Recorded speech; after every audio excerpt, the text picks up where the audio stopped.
L-erba' filgħaxija l-Parlament iddibatta u vvota fuq mozzjoni mresqa mill-Gvern favur Malta. Dan wara li ġurnata qabel il-Partit Nazzjonalista u rappreżentanti tiegħu fil-Parlament Ewropew resqu dibattitu fi Brussell biex jinfexxu f'attakk kontra pajjiżna. Waqt id-dibattitu fl-ogħla istituzzjoni lokali l-Prim Ministru Roberta Bella tenna li l-familji Maltin u Għawċin jistennew mill-politiċi li jolew il-fuq mill-pika partiġana u li bil-fatti juri l-bajda u l-ħamra ta' bil-ħaq qiegħda f'qalbna.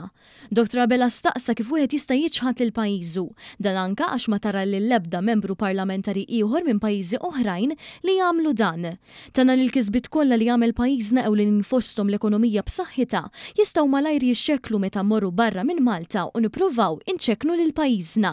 Hawnhekk il-Prim Ministru taħars lejn il-passi ta' ġgant li għamel il-Gvern mill-aspett tas-saltna ta' dritt. Intqal li l-proċessi ta' skrutinju u konsultazzjoni li daħħal dan il-Gvern fil-ħatriet kostituzzjonali u fit-tfassil tal-liġijiet huma xi ċara ta' demokrazija li kibret aktar b'saħħitha.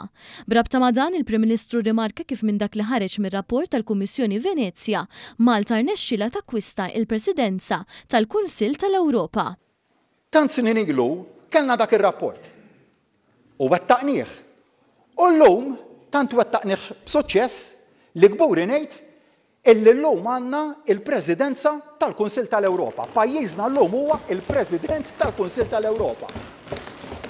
Mela mir-rapport li wieħed seta' jħares lejh b'mod negattiv.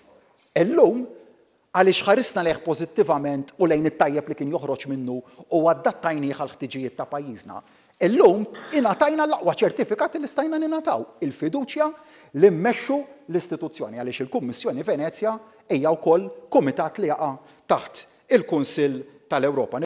Dr. Bella appella lill-Oppożizzjoni biex ma nħallu qatt aktar episodji bħal dawn jirrepetu ruhom għax f'nofs dan kollu hemm ix-xogħol taż-żgħażagħ u l-ħaddiema Għawċin u Maltin u l-futur tat-tfal tagħna. Niftakru li jekk se jerġa' l-darb'oħra bħal kif ġara f'ħafna drabi kun hemm dat tip ta' azzjonijiet perikolużi u skonsiljati fil-Parlament Ewropew. Niftakru li fin-nofs m'hemmx il-kap tal-Oppożizzjoni u jien hemm il-ħobża ta' kuljum taż-żgħażagħ tagħna. Hemm l-għajxin tal-pensjonanti tagħna, hemm in-negozji tagħna illi f'dal aħħar snin għamlu ħafna u ħafna investimenti għax hemmnu f'dan il-pajjiż u huma dawk li jistgħu jiġu perikolati.